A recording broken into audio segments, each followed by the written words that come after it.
A parada é a seguinte: relembre todos os times brasileiros campeões do mundo. Um vídeo de time brasileiro e de futebol brasileiro no Eurofute, momento raro. Bora dar uma relembrada nisso aqui, vem comigo. O Botafogo foi eliminado do Intercontinental e perdeu a chance de ser campeão, mas nesse vídeo a gente vai fazer um Camisa do Flamengo, eu vou fechar o vídeo, tô brincando. resumão de todas as Pô, pior que essa camisa do Flamengo em específico, que é de 2009, campeão brasileiro, essa é bem bonita. Porra, essa é bem bonita, a verdade é essa. vezes que um clube brasileiro foi campeão do Mundial. Não Bora. tem melhor lugar pra gente começar essa viagem através da história, voltando pros anos 60, na primeira vez que um clube brasileiro... Ó, pra quem não viu 8K, pra quem nunca tinha visto 8K, essa aqui é a qualidade da imagem 8K, tá? E aí o pessoal tá falando, usaria? Calma aí, né? A camisa do Flamengo, calma aí.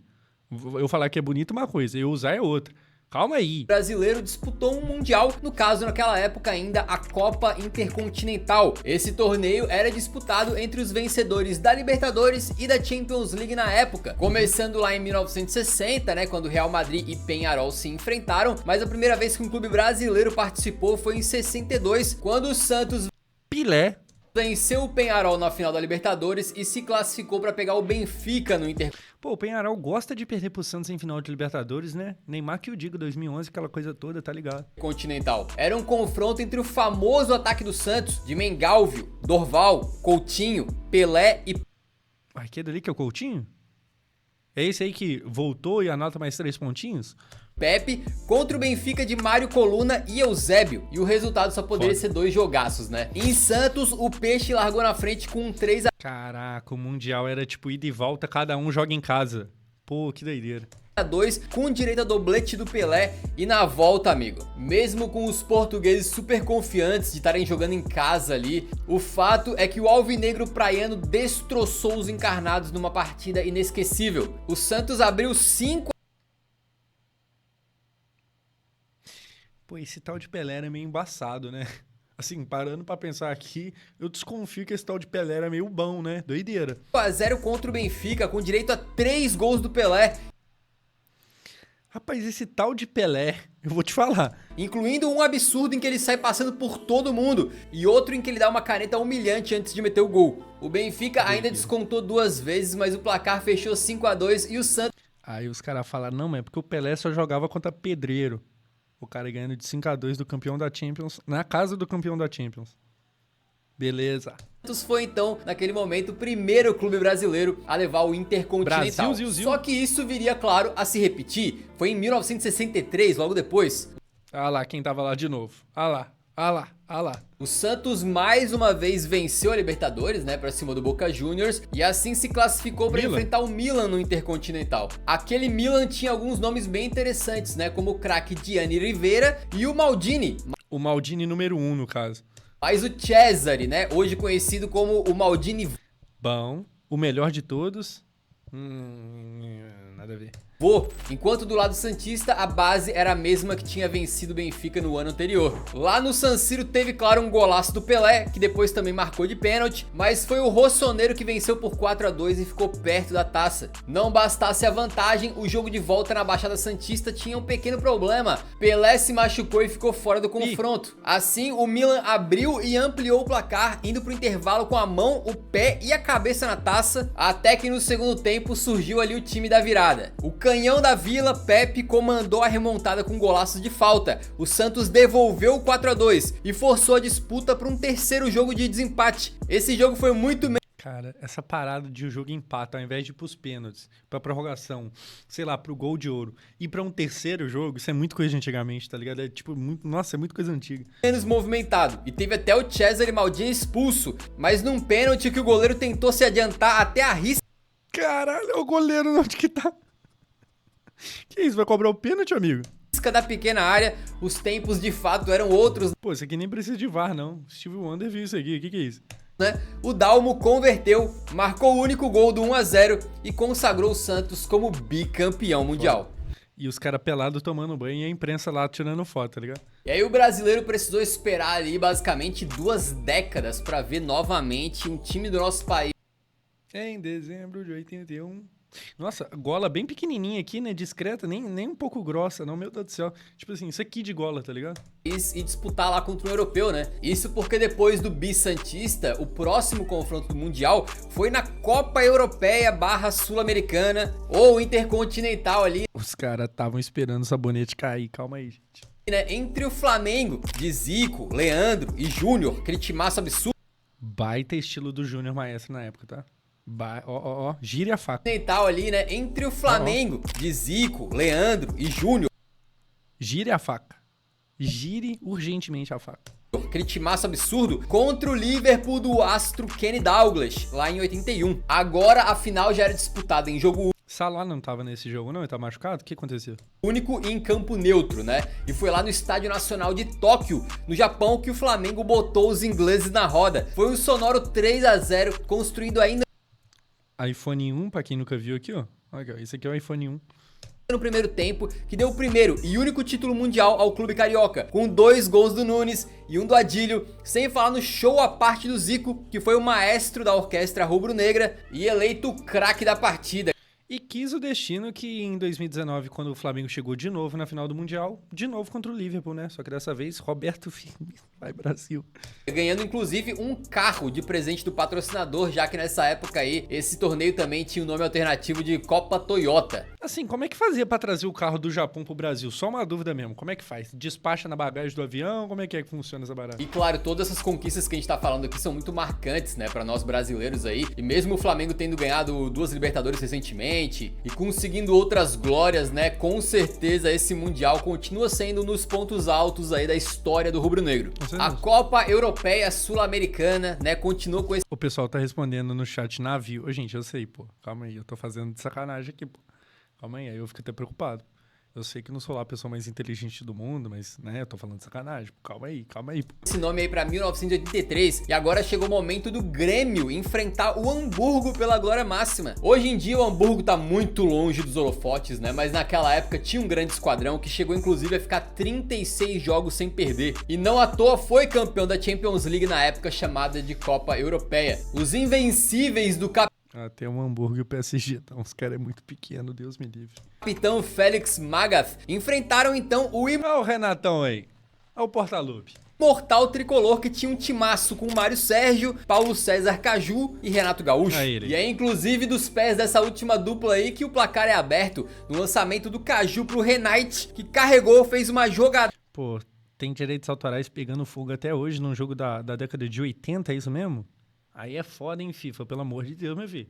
Solta o preso, deixa nós usar os vídeos. Daça driblando 2 vezes o jogador. Tipo assim, isso aqui ele meteu efeito pra andar de direitos autorais, tá? Pô, década de 80, FIFA. Larga o osso, pelo amor de Deus. O adversário ali, antes de marcar o seu gol, uma pintura e não seria a única. Isso porque depois o Schroeder empata no finalzinho, mas na prorrogação de novo brilha a estrela do Renato, que mais uma vez com um corte safado no marcador faz o 2-1, que então garantiu ao Grêmio o seu primeiro e até hoje único título mundial da história. Grêmio chegou na final, o quê? 2017 contra o Real Madrid, pode esperar. E apesar do Grêmio ter o melhor jogador em campo, né, do jogo todo, que de um lado tinha o Cristiano Ronaldo, mas do lado de cá tinha o Luan Guilherme, grande jogador. Mas mesmo assim, o Cristiano Ronaldo fez gol de falta. Mas eles tinham o Luan Guilherme, então isso aí é um título que ninguém tira do Grêmio. O Renato no Grêmio ganhou a primeira Libertadores dos caras, fez isso aí na final do Mundial, depois como técnico levou mais uma Libertadores. Que foi no ano, né? Luan Guilherme, aquela coisa toda. A estátua lá não é à toa não, tá? Agora a gente pula quase 10 anos pra frente, lá pro ano de 1992, quando chegou o momento do São Paulo enfrentar o Barcelona. E curiosamente hoje são 2 equipes que a gente associa muito, né, a títulos continentais aí. Mas naquela época ambos estavam indo... Giuseppe Guardiola de cabelo. Atenção, printa que é raro. Giuseppe Guardiola de cabelo. Printa. Se enfrentar depois de terem vencido pela primeira vez. Exatamente em 1991-92 é quando o Barcelona conquista sua primeira Copa Europeia e em 92 também foi a primeira Libertadores do São Paulo. Então de um lado a gente tinha o Barça histórico do Koeman, do Guardiola, do Laudrup, do Stoichkov, treinado simplesmente Cruyff, loucura. por Johan Cruyff, contra o tricolor paulista de Cafu, Miller e Toninho Cerezo. Baita bigode também, tá? Baita bigode. Um bigode de respeito. Esse aqui é um bigode que impõe medo. Isso aqui, se você vê um cara com esse bigode, pô, você não vai driblar pra cima dele, tá ligado? Olha o bigode do cara, tá ligado? liderados pelo craque Raí e comandados pelo Tele Santana. Só.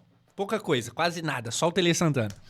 Cara, só olhando pelos nomes assim, acho que dá pra cravar que foi um dos maiores confrontos da história do futebol intercontinental. Quem abre o placar é a estrela búlgara Stoichkov num lindo tapa de canhota, mas logo depois o Miller entorta o marcador e cruza pro Raí empatar, no que ele mesmo depois cobra uma falta marota no ângulo pra garantir o primeiro título mundial do São Paulo. Raí é brabo hoje, era brabo naquela época, e o Guardiola perdeu isso aí jogando pelo Barça e não esqueceu, tá? Certa vez ele disse o seguinte: não tivemos nenhuma ação para competir com eles, quanto mais para ganhar. O São Paulo dominou o mundo. Guardiola rebolou para Tele Santana, a verdade é essa. E o Guardiola tava certíssimo, porque o torcedor São Paulino mal teve tempo de saborear e um ano depois já tava lá pronto pra ganhar mais uma vez. Dessa vez defendendo a sua dominação mundial contra o Milan e sem o Raí, que tinha saído pro PSG. Cansou de jogar em time grande, né? Às vezes cansa também. Só que o curioso desse título do São Paulo é que eles enfrentavam um Milan que não tinha sido campeão da Champions, tá? Quem foi campeão europeu em 93 foi o Olympique de Marselha. Só que como a gente já explicou aqui no canal, inclusive, eles protagonizaram ali um escândalo de corrupção no futebol e uma das punições foi não poder jogar esse Mundial. Então o vice daquela Champions foi no lugar do Marselha. E assim, era um Milan que tinha Baresi, tinha Maldini e companhia ali indo em busca do seu quarto Mundial. Eles começaram atacando e quase meteram um gol antológico com o Massaro, mas quem abriu o placar foi o tricolor, com o Palhinha completando ali depois da assistência do Cafu. E era só uma palhinha do que seria esse jogo, porque depois aí no segundo tempo uma Milan A ou Milan B? Milan B quando você... foi mal, desculpa. Massaro empata, o Toninho Cerezo coloca o São Paulo de novo na frente, e aí o Papan não quis saber desse papo e empatou tudo de novo. E o Pulisic tava nesse jogo ou não? Tava machucado no dia, como é que é? jogo que caminhava para o empate foi definido num goleiro de boné, atenção. Lance meio curioso, né? Numa bola dividida, o Miller pula e acaba fazendo um gol sem querer. Um gol assim, feiamente lindo, porque... E não é o próprio Miller que fala que esse gol ele fez por querer? Sim, não tem essa treta dele falar... assim, todo mundo sabe que tá de sacanagem. Mas se eu não me engano, tem essa parada dele falar de... Não, pô, que foi proposital. Porque com certeza ele não tinha intenção, ele tava de costas pra bola, mas ao mesmo tempo parece que foi meio que de letra, né? Eu não sei se eu tô confundindo informação, mas tem uma parada dessa. E com esse gol bizonho aí, o São Paulo defendeu o seu título então, e foi bicampeão da Copa Continental. Os caras em 2 anos seguintes simplesmente passaram por cima de Barcelona e Milan, e até hoje é o único clube brasileiro que foi bicampeão consecutivo, junto com o Santos do Pelé. Nada mal, né? E agora a gente vai pra 2000, mas antes é importante dar uma palhinha de por que a gente tá falando desses intercontinentais Corinthians como mundiais, né? Primeiramente, a FIFA reconhece, ok? E segundo, que o critério é muito simples. Na época do Intercontinental, o campeão europeu enfrentava o campeão sul-americano. Quem vencesse era considerado campeão mundial. E era o peso que essa competição tinha na época. Dava-se esse valor, que vencendo o Intercontinental você era considerado campeão mundial. Até que em 2000 as coisas mudaram um pouco. Isso porque surgiu o Campeonato Mundial de Clubes da FIFA para jogar lenha na fogueira e começar. Que time é esse aqui, gente? Rapaz, é o Ramonismo? É ele? É ele. E o Juninho aqui atrás. A causar confusão. A ideia era expandir o torneio e ter mais times. Então ele foi sediado tipo um super mundial assim, mais ou menos, no Brasil no ano de 2000. E teria não só o Vasco. Quem? Teria quem? Presidente? O atual presidente? É isso mesmo? É isso? É ele? O homem do Botox? Ele. Que tinha sido campeão. Cara, a Libertadores pequenininha, tá ligado? A taça da Libertadores pequenininha. Porque na época não tinha tanto campeão assim. Pô, isso aqui Campeão da Libertadores em 98 e o Manchester United, que tinha... Pô, mas aí se o Vasco deu azar de pegar o United do Ferguson, o Vasco vai perder, né? 3-0 Vasco em cima do United.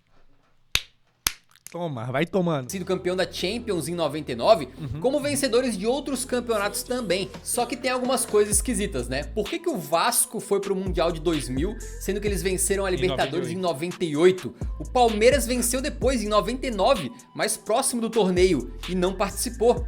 ficou acordado que o Palmeiras jogaria no próximo, só que aconteceu que não teve próximo, basicamente. Ninguém sabe e não houve uma explicação assim 100% oficial, mas o fato é que a FIFA tomou essa decisão de incluir Tem essa parada, o Palmeiras seria, tipo, ficou pra jogar o próximo, acabou que não teve próximo e ficou por isso mesmo.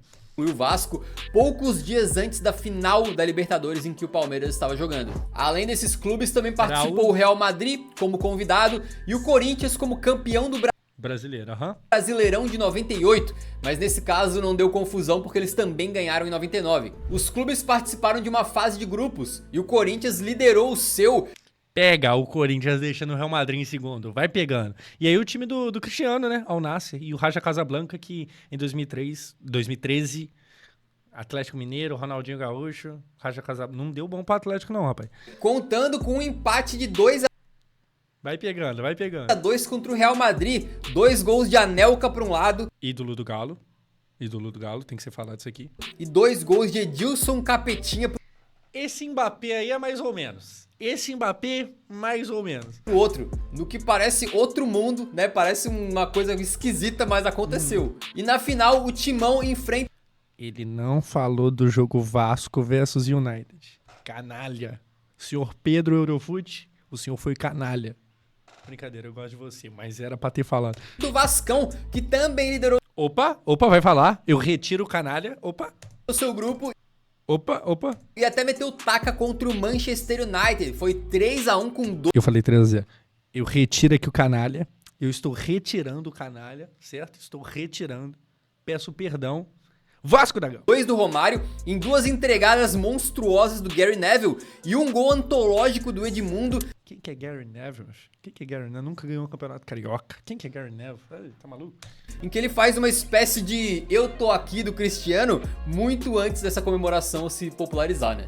E a grande final desse novo Mundial Ei. de Clubes da FIFA, então, foi entre Corinthians Parecendo, assim, uma Copa do Brasil, tá ligado? Porque é um Vasco e Corinthians, um jogo jogado aqui no Brasil, mas não, é uma final do Mundial. e Vasco. Pela primeira vez, a decisão não tinha um clube europeu. E depois de um 0-0, foi pros pênaltis e o Corinthians acabou sendo, então, campeão.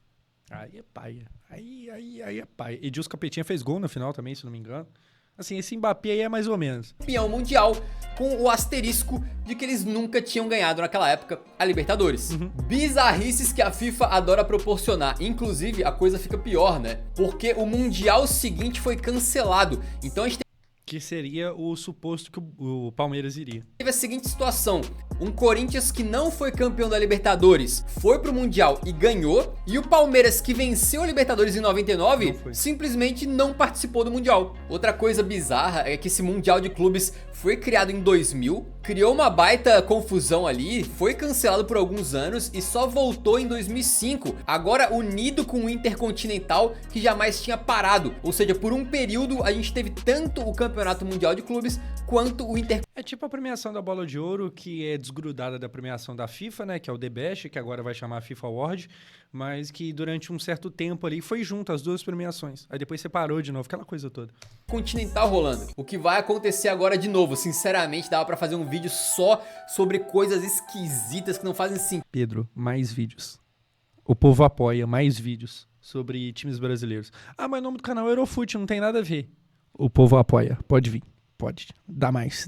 Se os vídeos é bom, entrega mais. Bizarrices de toda essa questão do Intercontinental, Mundial e por aí vai. Mas agora em 2005 o formato voltou ao mata-mata mais tradicional, com o campeão da Champions, o Liverpool, e o campeão da Libertadores, o São Paulo, entrando direto nas semifinais. Os Reds chegavam para disputar aquele Mundial depois de terem conseguido a Champions no famoso Milagre de Istambul. Contra o Tinha Milan. um time ali com estrelas como Xabi Alonso e Steven Gerrard. Já o São Paulo contava com ótimos jogadores que também Ah, o São Paulo tinha o Zidanilo com cabelo. Pô, como é que você para? Não tem como, tá ligado? Tem coisa que só Deus. se Lugano, Ceni, Amoroso, que isso, que doideira. consagrariam no Campeonato Brasileiro. Sim. No time ali tinha Lugano, Amoroso e, claro, o maior ídolo Rogério Ceni, que viveu seu auge e foi Que já tava meio careca na época, vamos falar a verdade aqui. E justamente quem mais fez a diferença nessa decisão foi o São Paulo, que saiu na frente quando o Mineiro, volante, infiltrou bonito na área do Liverpool, aproveitando a marcação ruim do Ripia e tocou no canto do Pepe Reina pra abrir o placar. E é óbvio que o Mineiro é lembrado Van Dijk não jogou nada nesse jogo ridículo. por causa desse gol, mas quem realmente fez a diferença naquele Mundial foi o Rogério Ceni, né? Ele catou demais na final, com destaque pra uma defesa fenomenal num chute de falta do Gerrard, que assim, era impossível a bola ir mais no ângulo do que ela foi. E o Ceni tava lá e foi pegar. Esse lance é bem curioso pra mim, porque eu não vi esse jogo, né? Eu tinha 15 anos na época. Eu tinha 5. Mas assim, de tanto ouvir falar, seja de pessoas que viveram aqui. Pô, se eu tivesse 15 anos na época, com certeza eu estaria vendo esse jogo, você não tem a menor dúvida. Eu com, sei lá, 9 para 10 anos eu já era meio tarado do futebol.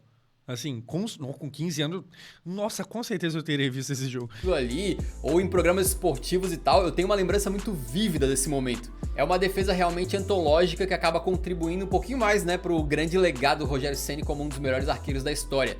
O Liverpool não conseguiu passar pelo Rogério, o tricolor venceu por 1-0 e se sagrou então tricampeão mundial. Até hoje, o único brasileiro que pode bater no peito e dizer que ganhou 3 vezes. E assim, vai demorar pra gente ter algum outro chegando perto, né? Porque eu acho que o São Paulo pode muito, assim, num futuro não distante, perder o posto de, 3 Libertadores é o que mais tem. Já não é o único, né? E provavelmente ele vai deixar de ser um dos maiores, porque daqui a pouco, sei lá, o Palmeiras vai meter a quarta, ou o Flamengo vai meter a quarta, alguma coisa assim. Agora, campeão mundial, São Paulo vai continuar sendo o maior brasileiro durante um bom tempo. Ainda mais agora no mundo onde tem o Super Mundial e...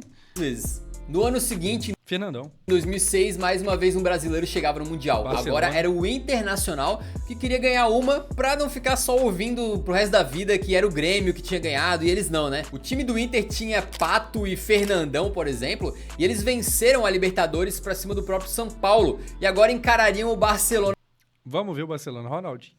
Quem tem? Thiago Mota, Valdez com cabelo, Puyol, Deco, Iniesta, o Xavi ainda não tava. De Iniesta, Deco, Ronaldinho e companhia no que parecia um confronto ali muito difícil de se ganhar, cara. Porque assim, em vários confrontos que a gente falou aqui, se tu olhar as escalações, pô, o São Paulo de 92 dava pau a pau com o Barcelona, o Santos, lá na década de 60, era muito superior ao Benfica, mas nessa época aqui, a gente tava começando a ver a balança pendendo mais pro lado dos europeus. O caldo tava começando a engrossar e não acredito que o otimismo era tão grande pro Inter conseguir vencer o Barcelona. E do nada surge o Gabiru, pois é, do nada. E o Yarley aqui, camisa 10, né, fiz vídeo recentemente, Yarley que na época de jogador de Paysandu, fez gol da vitória do Paysandu contra o Boca em La Bombonera na Libertadores. Bizarro. A disparidade era considerada enorme. O Inter vencer já era mais ou menos aquela de só acredito vendo, eu vendo, não acredito. Mas faltou avisar isso pro contestado Adriano Gabiru. Ele entrou na partida no lugar do ídolo Fernandão e, pra surpresa de muitos, entrou na área, deixou o Belete estatelado no chão e fez o gol que sagrou o Internacional, honrando de uma vez por todas o nome do clube, né?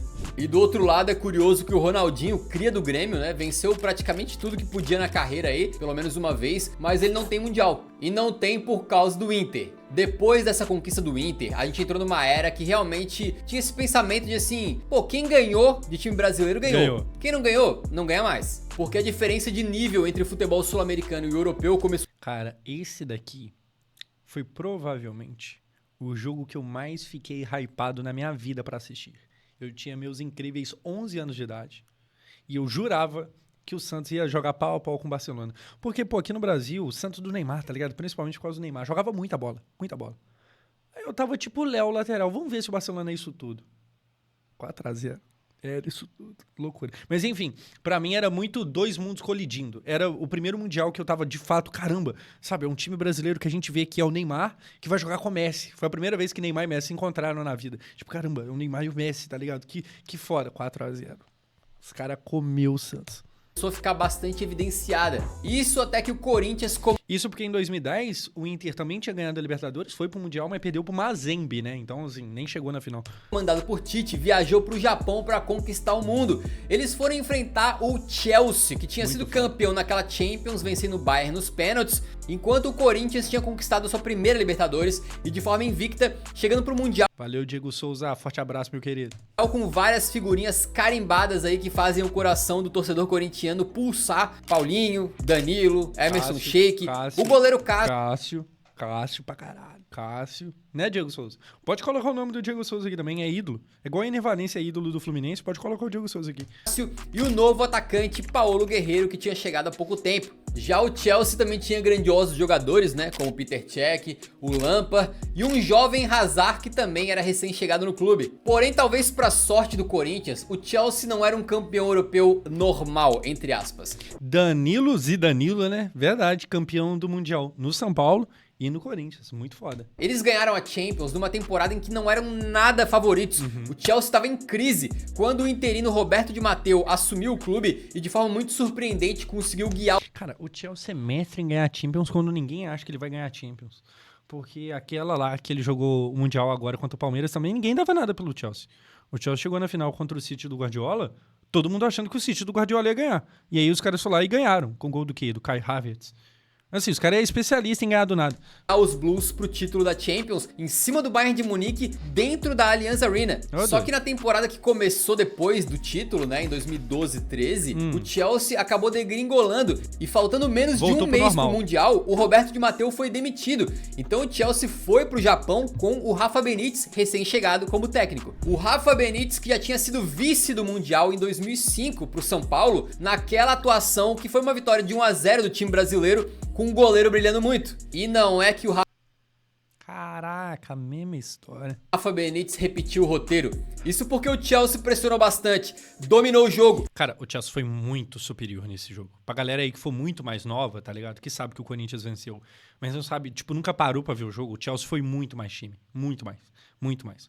O Cássio, que isso? Ele tava no auge do auge do auge dele. O Cássio pegou muito. E se o Cássio pegou muito é porque chutaram muito no gol.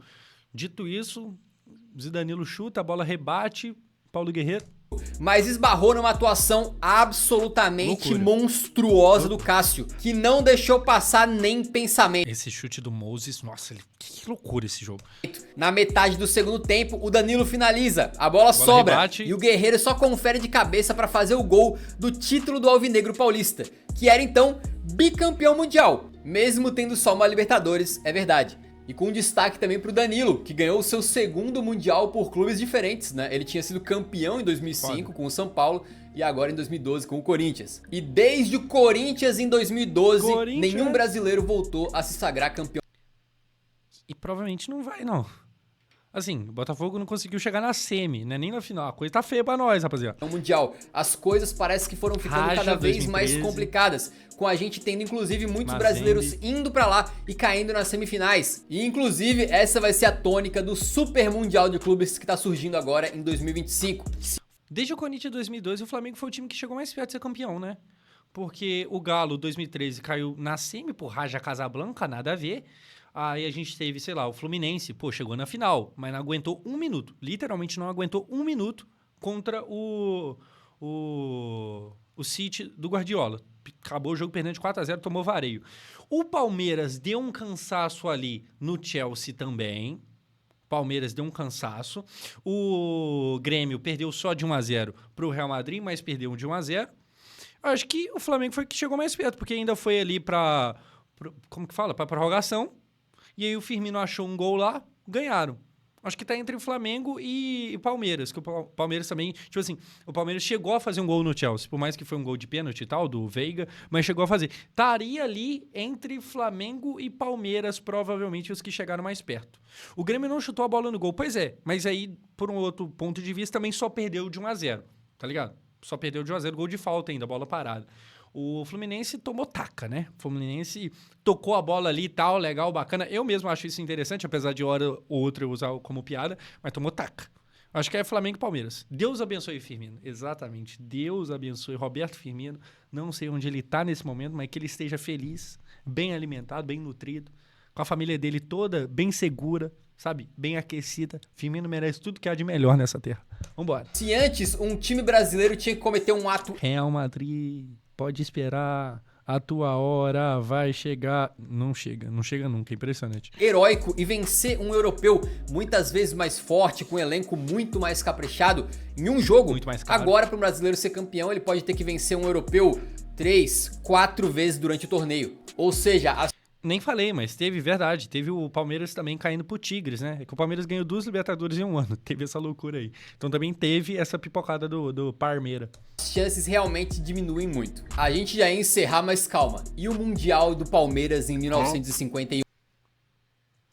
Bom, todo mundo no Brasil sabe que esse Mundial causa bastante polêmica. A gente entrou de cabeça nesse caso e chegamos a evidências que trazem uma conclusão. A gente vai preparar um vídeo bonitinho pra vocês. E se ele já tiver saído no momento que você tá assistindo isso aqui, tá aqui o vídeo pra você assistir e chegar às suas próprias conclusões. Pô, mais um vídeo sobre time brasileiro?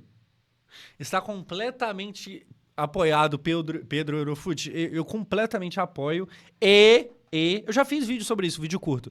Sobre o que eu lembro, era assim um campeonato importante, mas não é um Mundial de Clubes, mas era assim um campeonato mais importante para a época de, sei lá, Maracanã lotado e o Brasil meio que parar, porque olha só, o Palmeiras ganhou e tal, mas não é Mundial, não é Mundial. Se o vídeo não saiu ainda, inscreva-se aqui no canal, que assim que ele sair você... Eu já estou inscrito, eu vou clicar no like. O link do canal do Eurofute para você que quiser se inscrever para ver esse vídeo quando sair, ele vai estar aqui embaixo na descrição pra galera que estiver no YouTube. Certo, mano? Baita vídeo. Pô, baita vídeo, chat. É pinga, pô. Palmeiras ganhou o Mundial. Assim, não. Quando você vê essa parada do ganhou o Mundial ou não, tem muita gente que acha que ganha um campeonatinho que não vale nada. Pra época, valia, tá ligado? Pra época, valia muita coisa. Você vê, sei lá, os estudiosos do futebol da época falando. O próprio Mauro Betting, ele fala bastante sobre isso. Valia muita coisa, mas mundial mesmo não é. E aí, se você considerar, o Fluminense também é campeão. Porque o Fluminense ganhou no ano seguinte. Tanto é que em 2012, 11, 13, alguma coisa assim, acho que é 2012, o Palmeiras entrou num jogo com uma faixa de campeão e o Fluminense também. Era um jogo de Palmeiras e Flu. E aí os dois entraram, tipo, campeão de 51, o outro campeão de 52, tá? Tipo assim, deram as mãos e falaram, não, a gente é campeão sim, pô. A gente é campeão. Josão, você acha que o Flamengo tem chance de ganhar esse Mundial agora de 25? Cara, o Super Mundial? Assim, eu acho que sendo realista, nenhum brasileiro tem chance. Sendo realista. Pô, sendo bem sincero, tá ligado? Nenhum brasileiro tem chance. Mas vai saber, né? Nunca se sabe. Futebol é uma caixinha de surpresas.